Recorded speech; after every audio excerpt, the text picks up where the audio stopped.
Il y a deux femmes qui dirigent. Nous avons la femme sage et puis nous avons la femme insensée. Alors maintenant, j'aimerais savoir, une femme qui est ici, te considères-tu comme une femme sage ou une femme insensée? La femme sage est cette femme qui peut commencer de rien et finir en haut. Elle peut être esclave et finir reine. C'est une femme qui peut prendre son mari de zéro et faire de lui un haut dignitaire. La femme doit savoir ce qu'elle a en elle. Donnez juste une petite semence à une femme, 9 mois après, elle vous donne un être humain. Beaucoup de personnes sont morts ou mortes avec leur talent, simplement parce qu'ils n'avaient pas découvert ce que Dieu avait placé en elles. Laissez-moi parler des femmes, s'il vous plaît les hommes, laissez-moi parler des femmes. Beaucoup de femmes sont décédées sans savoir qu'elles avaient du talent en elles. À ce talent, elles pouvaient révolutionner, pas seulement la famille, la nation, le quartier, mais le monde. Quelqu'un connaît Angela Merkel ici? J'aimerais bien qu'à chaque fois que je vous pose une question, si vous pouvez répondre en disant oui, on connaît. Vous la connaissez? Est-ce que vous savez quel est son apport pour l'Allemagne?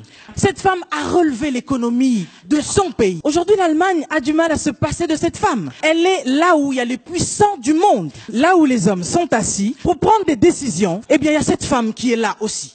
Et elle pèse, n'est-ce pas? Si Madame Merkel dit non à quelque chose, si elle refuse de prendre une décision, peut-être pour une loi ou autre, ce qui concerne l'Union européenne, eh ben, vous savez, cette loi peut ne pas être votée. Parce qu'elle pèse. Mes femmes, est-ce que tu pèses, toi? Est-ce que tu pèses, premièrement, dans ta maison? Si tu ne pèses pas dans ta propre maison, si tu ne pèses pas dans ta famille, comment pourrais-tu peser dans ta nation? Comment pourras-tu peser dans le monde? Tu dois avoir quelque chose pour peser. J'aimerais savoir, qui c'est ici qui a créé le chauffage de la voiture? C'est une femme qui a créé le chauffage de la voiture. Margaret Wilcox en 1893.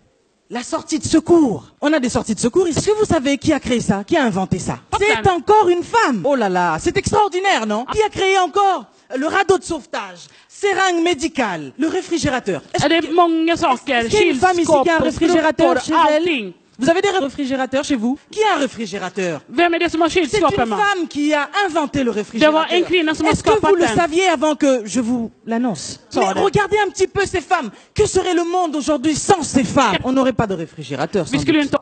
Elle a créé la plupart des technologies de télécommunication. C'est la physicienne Shirley Jackson. Elle a été la première femme noire à recevoir un doctorat du MIT en 73.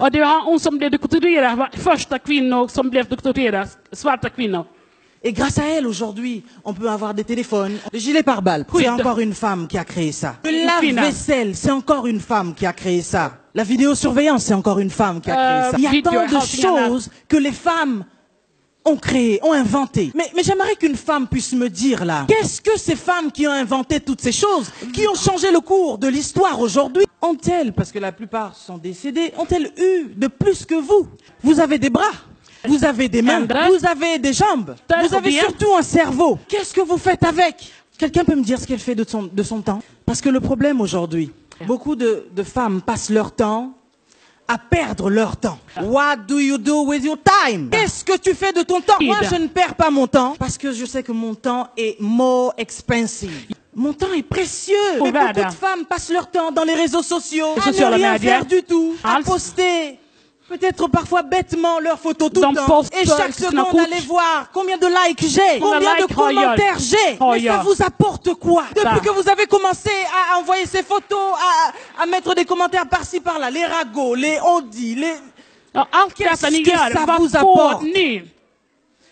Mais qu'est-ce que vous faites de votre temps? Le temps est précieux. Moi, je viens pour dire à une femme, de tes 24 heures, tu peux en faire quelque chose d'excellent. Je ne veux pas qu'une femme vienne me dire que non, là j'ai déjà avancé, je ne peux plus rien faire. Tu peux encore faire quelque chose. Moi je suis ici pour motiver une femme, pour dire à une femme que tu as le talent, mais maintenant sers-toi de ton temps pour faire quelque chose, pour marquer ta génération, pour marquer l'histoire. Combien de femmes passent leur temps à la maison à ne rien faire, regarder les feuilletons, les novellas, matin, midi, soir. Ça fait 30 ans que ces feuilletons-là existent, n'est-ce pas? Eux sont des acteurs, ils sont devenus des millionnaires. Et toi qui as passé 30 ans derrière ton écran, devant ton écran, à regarder ces personnes, moi, j'ai vu ma mère Raté, excuse-moi maman. Elle me regarde. Check. Alors, elle a dû rater 2 fois des journées de vaccination pour nous. Parce qu'elle devait regarder les feux de l'amour. Non, je peux pas rater la série. Victor, il va faire des choses. Mais parmi les mamans qui rigolent, vous vous reconnaissez là-dedans, n'est-ce pas? Rater un rendez-vous important ne vous interdit pas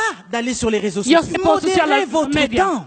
Prenez un temps de qualité pour faire des choses de qualité, n'est-ce pas? Mais qui t'a dit qu'à 60 ans, tu ne peux pas devenir quelqu'un? Qui t'a dit qu'à l'âge que tu as là, ta vie ne peut pas changer? Qui te dit que tu ne peux pas apporter quelque chose pour ta génération? Peu importe ton âge. Mais si tu reconnais ce soir que tu as quelque chose en toi, tu peux le disposer pour toi-même et pour les autres. Il n'y a rien, alors rien qui peut vous empêcher d'arriver là où Dieu vous attend. Saisissez les opportunités. Et surtout, informez-vous. J'ai parlé de la chance que nous avons ici en Europe. Parce qu'en fait, il y a des formations gratuites partout. Que personne ne vienne me dire, oui, mon âge est avancé, j'ai plus la tête encore à aller étudier. Mais tout dépend de ce que tu veux. Est-ce que tu veux garder la position de médiocrité ou alors tu veux avoir une position meilleure? Dieu ne descendra pas du ciel pour faire les choses à votre place. Tu peux prier matin, midi, soir. Mais ce que tu dois faire, tu dois le faire toi-même. Dieu a sa part.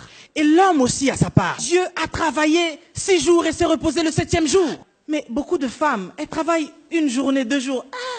Moi vraiment le travail ici en Europe, c'est difficile, ça me tue vraiment.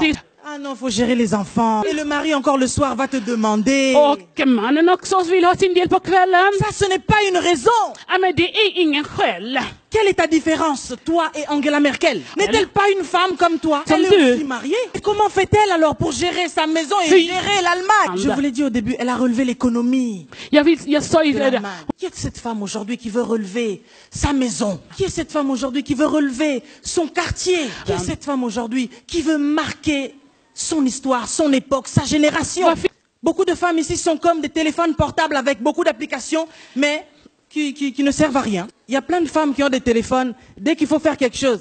Hé, Junior, viens un peu me montrer ici, comment on envoie le texto là? Comment on fait pour aller sur YouTube au 21e siècle? Vous ne savez pas utiliser un téléphone portable. Aujourd'hui, le téléphone portable dont je parle, c'est toi, femme!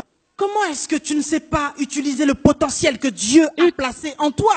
Tu es plus qu'un téléphone portable. Tu as tellement d'applications en toi.